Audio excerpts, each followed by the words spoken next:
I think the group did a fine job under some strange circumstances, some tough circumstances, just some circumstances that arose just because of the nature of the beast with the 8 new players and with the trade and some injuries. I think that when we all reflect on the season, they achieved a lot more than a lot of people gave them credit for having the opportunity to achieve. I think that what I tell the players and told them again today, I wish that the season started today with everything that we've learned through this last year about each other. These guys never played with each other before, none of them. And it's a new system for everybody to try to do that at the same time is very difficult in a team sport. But they hung tough and they showed a lot of character. I mean, when Dejounte went down in the beginning of the year, that was a huge blow. And Derrick was down at the same time, so we forced Bryn Forbes into point guard duty, which scared the hell out of him. But we had to do it, so it was a tough beginning. And, you know, along the way we lost about 3 games by 30, which we never do. And they hung together and kept on pushing, and we had the worst rodeo trip ever, 1-7, I think. And they kept on going, where a lot of teams would have just kind of died. Their mojo, their spirit would have been dampened to the point where they wouldn't have had an opportunity to go to the playoffs. So I give these guys a lot of credit for showing fortitude and being persistent and continuing to learn the entire year. So I think it's going to really help them. It's just the beginning of a new culture for a new group. So we'll have a little bit of corporate knowledge going into next season, and they'll show that, I think. And they understand that, you know, everybody wants more. There's only one happy team at the end of the year. But I credit them with doing a hell of a job. How much did you enjoy the challenge of coaching a team, trying to overcome so much adversity? Yeah, it was one of the more enjoyable seasons because you got to see people develop. You know, DeMar had to bounce back from a tough trade, an environment he was used to for whatever it was, 8 or 9 years. And Derrick and Bryn, of course, after their time in the D-League, advancing to this point where they were, you know, primary players in a playoff game. It was very important for them. And, you know, the new guys built a situation for themselves where we could watch them develop, you know, weekly and monthly. So that was very satisfying for all the coaches. And we were able to go back to the drawing board and do some things we haven't had to do in the past to get the team ready. So it was a good year in that respect. For a long time, you actually had a lot of veteran players. You had at least 3 to 4. Is there a reason why they're making you?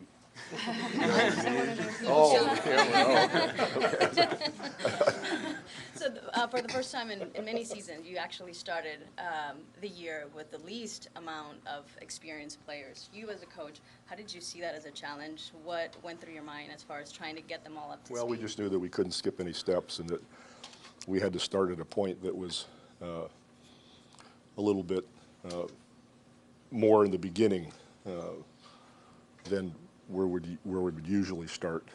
We had to go backwards a little bit to establish standards and concepts and strategies and that sort of thing. So it took a little bit longer to do that, but very willing, very intelligent group. Does it help you or hurt you to have a fan base in a city where making the playoffs and being successful is just absolutely expected? I think that the players, they're professional. They expect it of themselves. It doesn't matter where they are. We're fortunate enough to be in a city like this where the fans really enjoy their team and support it. And in that sense, you feel a responsibility to the city and to the fans to give them the best product we can, a product they can be proud of and a winning product. So I think that they did that for sure. How much have you enjoyed coaching in San Antonio, your time here? Every year has been a grind. I try to get out of here every year. Come on. Pop, you talked about the development of the young guys, but can you talk a little bit about Bryn Forbes? I mean, just the way he came in that last game. My God, he's still firing. You know, he's still shooting with confidence, though. Yeah, he's just imagine, you know, he not drafted, and I don't know, what did he spend 2 years in the D League working and coming up and back and up and back, and you know, at Michigan State playing for a great coach, Tom Izzo. I'm sure Coach Izzo's shocked, you know, because there were other players who did things on that team, you know, that Bryn didn't have to do, and he was just like the other player all the time, and now he's turned into a primary player. So him having carved out an NBA career for himself and his family is a real thrill. Papa might be a good problem to have, but when you talk about Dejounte coming back and maybe guys like Lonnie getting more time, is there going to be a crunch there, and you need to figure out how to fit everybody in? Well, you know, that's always a challenge for every coach, you know, minutes for players, but I'd rather have that challenge and have Dejounte back than have him gone again, because minutes weren't a problem, really. And if we have a minutes problem, that'll be a good one. With that said, Coach, when you added Dejounte back to the group, does that change the way you guys maybe look at what you need to add via free agency? Because you know you have so much depth coming back with Dejounte and then Lonnie and then Metu in his second year. Well, you know, all that affects what, you know, we might do as far as additions to the team. But, you know, Dejounte's important. I mean, he was an all-NBA defender. You know, everybody forgets that, I think. And that's where the defense begins and ends, you know, with him on the other point guard or two guard, wherever he ends up playing, because I'm sure he'll do both. So adding him back to the team and having Lonnie hopefully healthy and ready to go will give us more depth, more athleticism that, you know, we didn't really have this year. Rudy handled a lot of different roles, going from starter to bench and bounce back in the playoffs. Is it a priority to get him re-signed? Sure. You know, Rudy is he's a scorer. You know, he's somebody who changes games. He's a great teammate. He's got a great personality, great sense of humor, and he's gotten better, you know, rebounding-wise and defensively, which never was really his forte.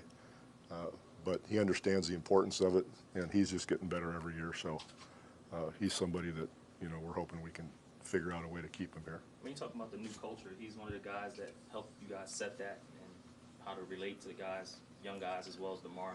Yeah, you know, he's a very outgoing individual, and he's an easy teammate to be with. So he makes people feel comfortable. So for young guys just starting out like Lonnie, it's important to see the vets and be able to sit down and have a meal with them and laugh, and he does that well. You never wanted to join their coffee gang? I don't drink coffee. How important was? I drink other things, you know, water and Coca-Cola. No, not really. How important was Patty's role off the court, even going beyond what we see on game day? Well, Patty's role has been huge every year, just because his spirit is larger than, you know, any 10 people. I mean, he's such a positive, loving individual. Everybody responds to him, and off the court, he's always putting things together, you know, for groups, different groups of people, and he's all about team. You know, he does the same thing with his Australian national team. He's a very important individual in that regard. I know this December trip was, that December stretch when you guys kind of got it together defensively was important, but after that rodeo road trip, that loss to the Knicks and even somewhat Brooklyn, was that a defining moment for this team when you guys went on that 9-game road trip after everything? You know, you know, that would be probably the second, you know, time that they bounced back from a really tough go because of those 30-point games before the rodeo trip. But you know, I didn't know what to expect, to be honest. I mean, I didn't know how this group would respond to that kind of adversity. But, you know, they showed us a lot in continuing with the program and trying to do what we wanted them to do. So that was very impressive to me. You mentioned DeMar and the way he adapted to a new situation over the course of the season. Is getting him to take more three-pointers in his future at all, you guys? You know, I think that that's something that we really have to discuss and think about, because that's what the league is all about now. as I've said, you end a game and the first thing you look at is the three-point shooting, and it covers up a whole lot of warts. You can get beat on the boards. I mean, one of the games that we beat Denver, they had 28 second chance points, but they shot horribly and we shot really well. Game over. You know, it's not very interesting, not much fun, but that's the way the league is. Is LaMarcus included in that too? I mean, I know you guys. Yeah, he like started shooting more threes this Yeah. year. You know, it's not his favorite thing, but I think we'll see him shooting more threes. You guys kind of went against the grain of the league in this regard, and you made a higher percentage than anybody, but you shot fewer than everybody else. Right. What was your evaluation of how that worked in terms of going more? Well, I think they did a great job. You know, you get threes for a variety of reasons. You know, you got speed and you get them in transition, or your best players get double teamed, or you have penetrating people who create for other people. And really our best creator was DeMar DeRozan, which we had no idea that would be that way to start the year. So we didn't have a preponderance of penetrators to get people shots. That's, you know, those are the reasons why there weren't a lot of them. But we shot pretty quality shots, and, you know, they're willing to go good to great and shoot more uncontested shots. So you have to go with what you have. And all our players aren't three-point shooters. That's just the way it is. And you're not going to make them into Steph Curry just by practicing over the summer. I don't think that's going to happen. Going into Derrick's third year now, what do you want to see him work on this summer? Just shooting. Just shooting more than anything. You know, he's a pretty complete player in the sense that he understands how to play and his skills are good. It's just confidence building and shooting probably for him. So, you know we have to ask, you going to be back next year? I don't know what you have to ask. You going to be back still coaching next year? That's up in the air. I'm currently, I mean, I've never talked about my contract in all these years. I've never had an agent. I've never talked about the contract. Just like RC and I don't talk about free agents or trades or anything. My contract is basically my business, but I'll break the rule this time. I'm currently in a negotiation. And I could very well end up either with the Portofino Flyers or the Positano Pirates. I think that it's like 1/3 Positano, 1/3 Portofino, and 1/3 San Antonio. So we'll see where it ends up. He's got a better roster, right? We'll see where it ends up. You said that you wish the season could start May because of the things that you learned over the year or so. Well, that's a little bit of a facetious comment, but Right. I'm just trying to get the point across. So for 19 and 20, now that you evaluate, a few things that we're going to see different on the team. No, that's too early. That's too early. We'll spend the summer trying to figure out what we want to do, but it's not going to be a whole lot different. You know, some of the bodies will be different and people will execute better. It's about building the culture and building on what we did this year. It's not about, you know, inventing the wheel. Will it be a priority to keep most of that core together? based on what you said Absolutely, earlier? absolutely, yeah.